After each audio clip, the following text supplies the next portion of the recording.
1980 was the year that a dream became reality in Minnesota. Max Winter had always hoped that the Vikings would someday call one of the finest complexes in professional sport their home. Someday arrived during the 1980 football season. The new complex is to be dedicated to Max Winter and will be named Winter Park. Winter Park is but one landmark of a new Viking era. Scheduled to open in 1982 is a dome stadium in downtown Minneapolis. For 1980, however, the site of past glory remained the home of Viking football. And at the Met and elsewhere, a proud tradition was enriched.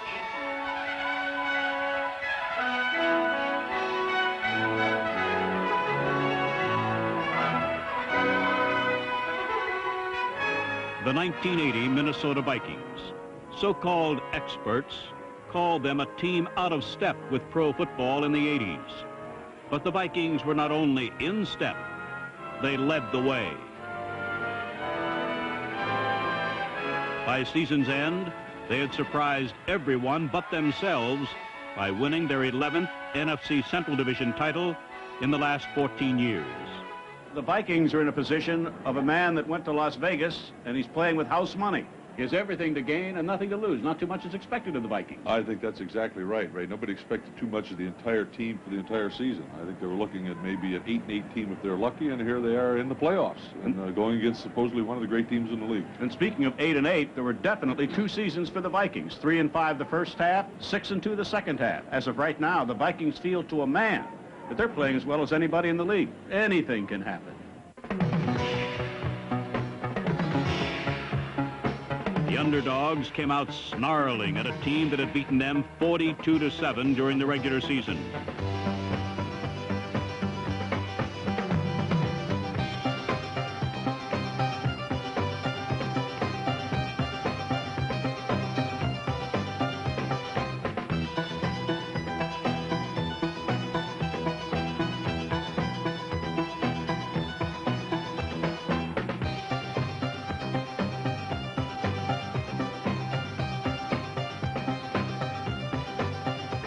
Tommy Kramer's 30-yard touchdown pass to Sammy White provided another promising sign for the Vikings. He's got it! Great catch!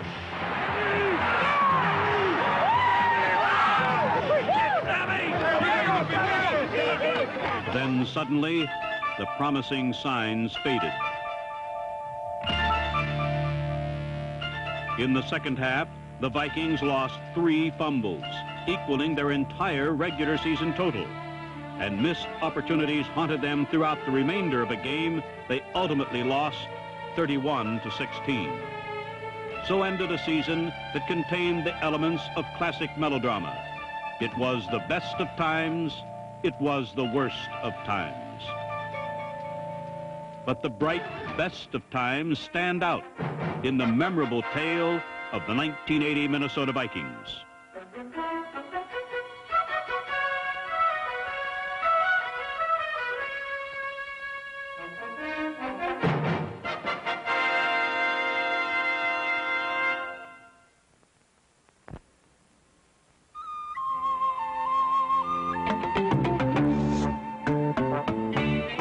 You're about to see the fastest animal in the world captured. Captured by a 35mm film that's faster. Kodacolor 400. Because the faster the action, the more you need Kodacolor 400. The fastest 35mm color print film from Kodak. America's storyteller.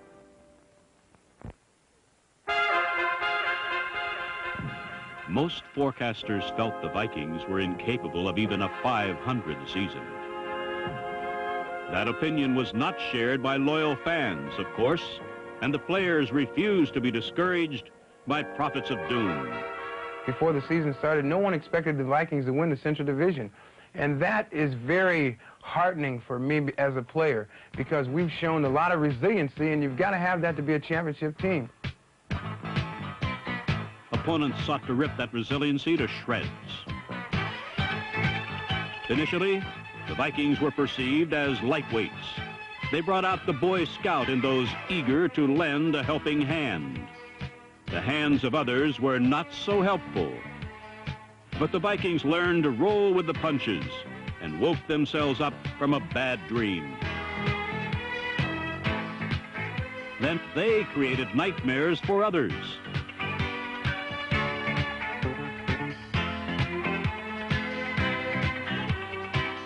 The offense found its road to recovery by way of nimble fingers that turned over the football fewer times than any team in the NFL. These fingers also wove the NFC's best passing attack.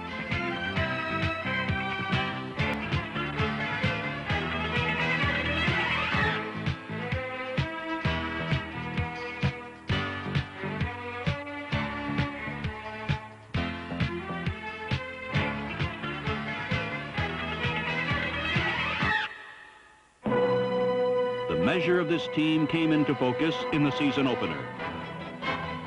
Against Atlanta, Tommy Kramer passed for nearly 400 yards and 3 touchdowns. Then, with 25 seconds left to play, Rick Danmeyer's field goal provided a 24-23 win. But the path to a title became a rocky one, as the Vikings lost 5 of their next 7. And it took veterans bred to a winning tradition to show their younger counterparts the road back. Providing inspiration comes second nature to 13-year pro Bobby Bryant, number 20, and to 9-year veteran linebacker Jeff Seaman.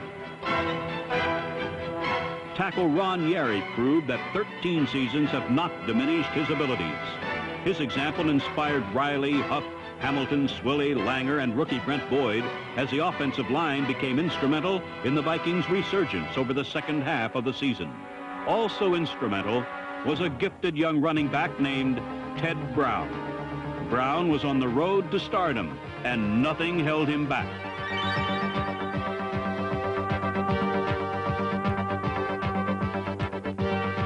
In his second season, Brown rushed for 912 yards.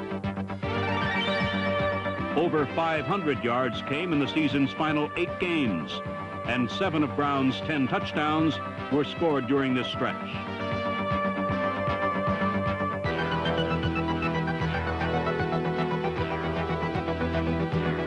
A group of young veterans joined Bobby Bryant in cementing the secondary together.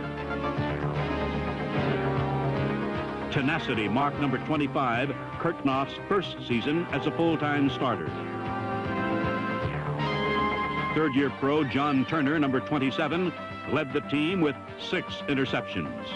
Number 45, Tommy Hannon, stole 4 passes and scored the first touchdown of his 4-year career. Together, these stars of the future and stars of the past built a champion for the present. The architect was, of course, Bud Grant, one of the most perceptive of head coaches. I remember an incident where I made a mistake on a particular play, and it was the very first week of camp. And towards the end of camp, and just as we were getting ready to break camp, I made the same mistake again, but I didn't realize it until Bud Grant came up, tapped me on the shoulder, and reminded me that 3 weeks ago I had made the same mistake. And it was really put an impression in my mind, because I thought, geez, there's 80, 90 football players out here. How does a man know exactly what's going on? He seems to be an overseer of everything. He knows exactly what you're doing at all times. Grant is full of surprises on the field as well as off.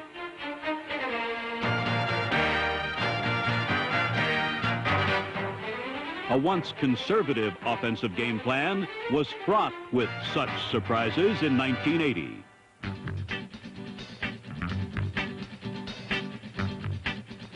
But a Bud Grant team can also get down to basics, and razzle-dazzle was skillfully blended with run it up the gut.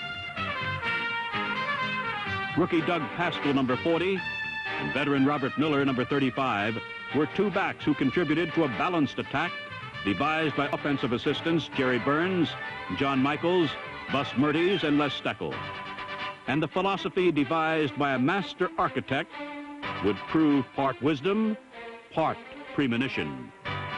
You can outlast a lot of teams in this business if you can just be able to exist for 16 weeks at a certain level and other teams maybe flounder when they get down to where the tough going comes along. And you can just survive long enough. Sometimes just surviving is winning. Kodak brings the instant to life. I got one. It's old Specklehead. Oh, I lost him. I caught him. The Kodak Colorburst 250 instant camera with built-in flash. Catch the sharp, rich, vivid color of 100 years of Kodak experience. Well, Billy. Oh, Specklehead. The Kodak Colorburst 250. Kodak brings the instant to life. Minnesota Viking defense. It is the very essence of black and blue division football. 1980 Pro Bowl starter Matt Blair, seventh-year veteran Fred McNeil, and team tackle leader Scott Studwell formed the linebacking unit that ignited the defense.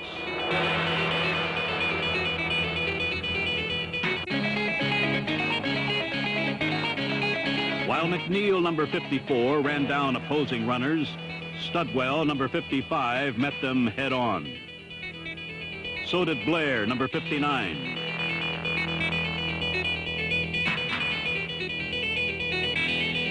These linebackers often recalled the purple people eaters of yesteryear.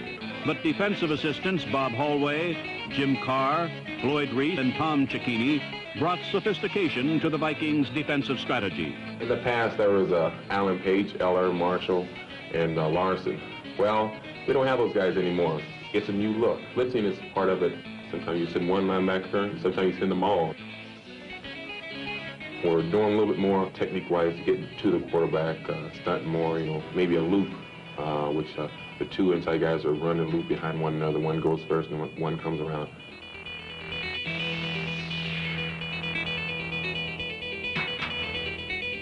Now, you have to do a little bit more to get to the quarterback. I think the Vikings have, since I've been here, 7 years, when I first came here, we didn't do that much. But now we're really coming at them. Also coming at them was tackle Doug Sutherland, number 69. And Mark Mullaney, number 77, was likewise tough to contain.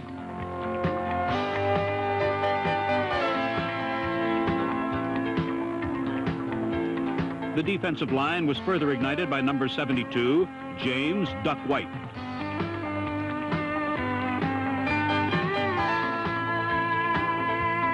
Number 75, Randy Holloway, demonstrated other ways to disrupt enemy passing attacks. Holloway benefited when number 79, Doug Martin, shot down the aerials. Despite reporting late, number 1 draft pick Martin produced 5 sacks. Foes also found rough treatment at the hands of the special teams. The Vikings boasted the NFL's second-best punt and kickoff coverage units. The special teams were also adept in returning kicks. Eddie Payton, number 31, sparked a kickoff return unit that was third best in the NFL.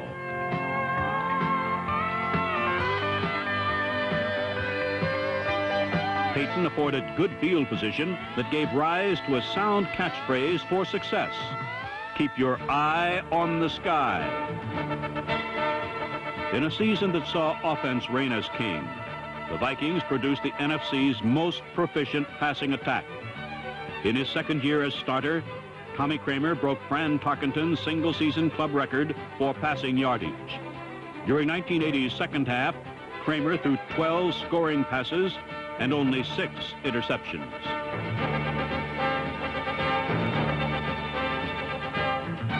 Kramer's targets included the NFL's most productive backfield receiving tandem.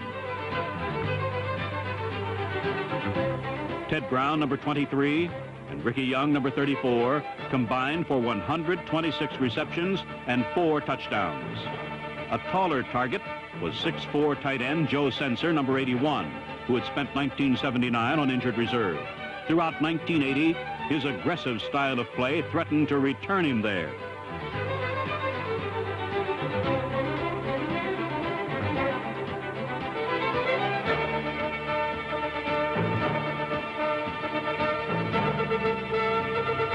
But the harder Sensor fell, the more impact he made. 6 of his 7 touchdowns came during the season's second half. Deep threat Sammy White, number 85, led the team in average yards per catch for the 5th consecutive year.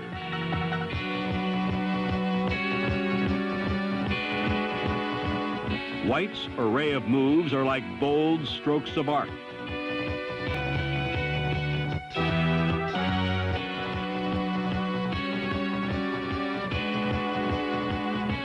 If White is the artist among Viking receivers, then the master craftsman is Ahmad Rashad. Many players in our business have great ability, but you have to combine ability with the desire to excel. And I think Ahmad has that desire to excel at his position and works hard at it full time. The essence of Rashad's craft is the precise pattern. I like to think of myself as a person who runs long patterns well, runs medium patterns well, and runs short patterns well. So there's nothing that you can come out, say, on Sunday and take away from me.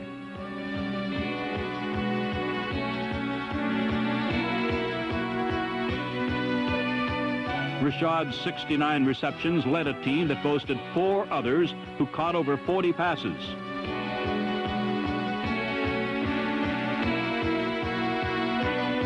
For the 2nd consecutive season, Rashad gained over 1,000 yards receiving and was named to the Pro Bowl.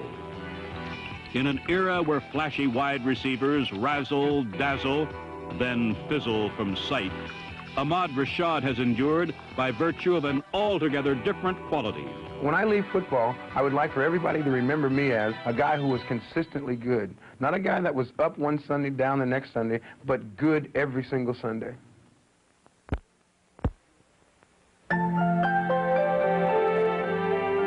Imagine a picture so sharp and so vivid that the finest detail is etched clearly and unforgettably. That's why Kodak makes Kodachrome film, the sharpest color slide film you can buy. As you can see, the sharper you want your memories, the more you need Kodachrome film. From Kodak, America's storytelling. The Vikings' 2nd season began at Washington in Week 9. Here we go, here we go, here we go!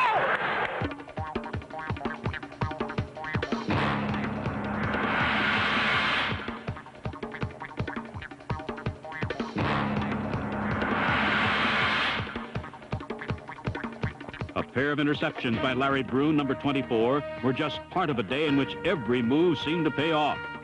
And the Vikings hit the jackpot in all phases of their game. After the defense stirred a ripple on the scoreboard with 2 points, the return unit made waves when Keith Nord, number 49, traveled 70 yards with the free kick.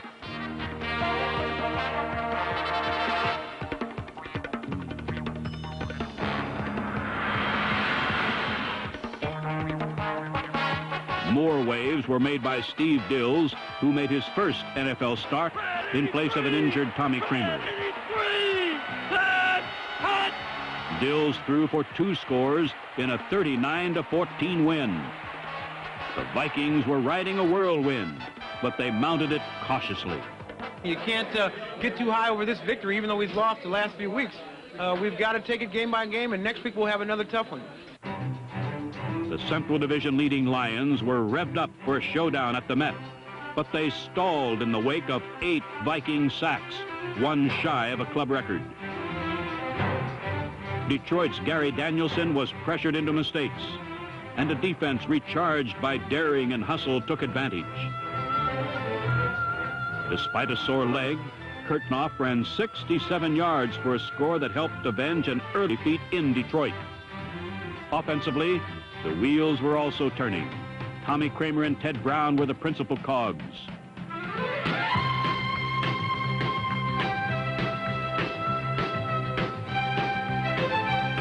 The 34-0 win evened the Vikings' record at 5-5. The whirlwind was now in full force. The following week, superb pass protection enabled Kramer to throw a pair of scores against Tampa Bay.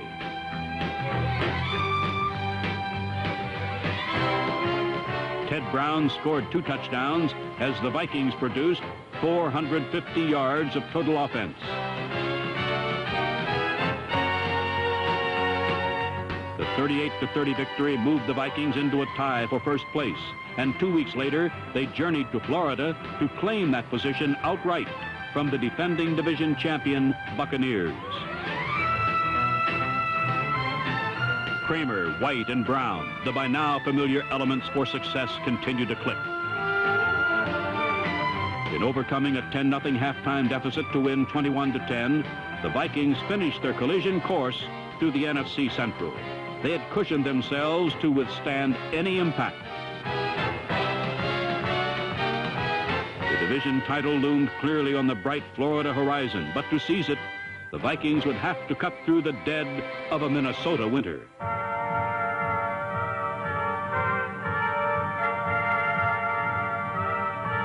Sam Ritigliano's Cleveland Browns were attempting to clinch a division title.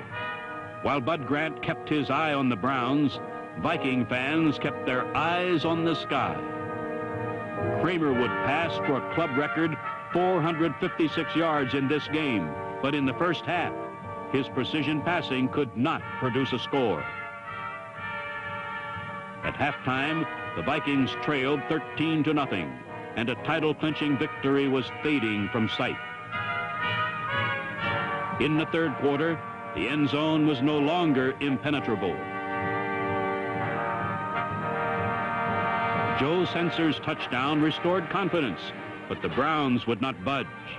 With over 5 minutes remaining in the game, they held a 23-9 lead. Then all at once, the second half whirlwind returned.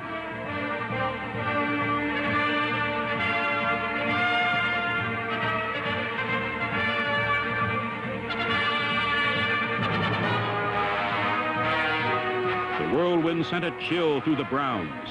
Then Ahmad Rashad rode it to put the Vikings within 1 point.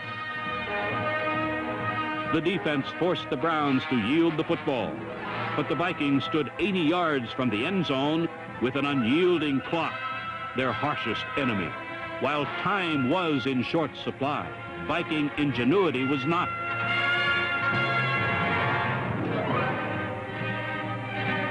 The Vikings mounted one last challenge against the fates that had stood this game on its ear. Oh, my goodness. 2 missed field goals and 2 extra points. And the Vikings trail by 1, but the crowd has not given up yet. 23-22 in favor of Cleveland. 5 seconds left. First down, Cleveland 46.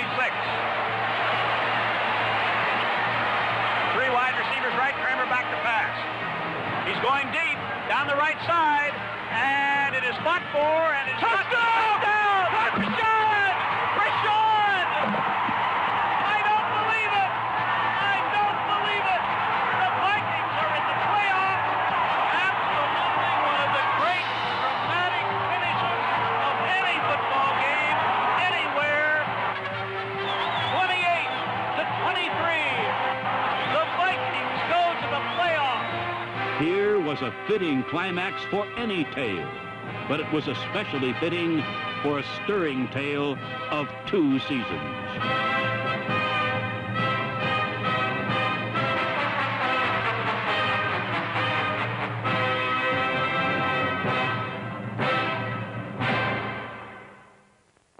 For the Minnesota Vikings, this marks the end of an era, the Stubby Eason era.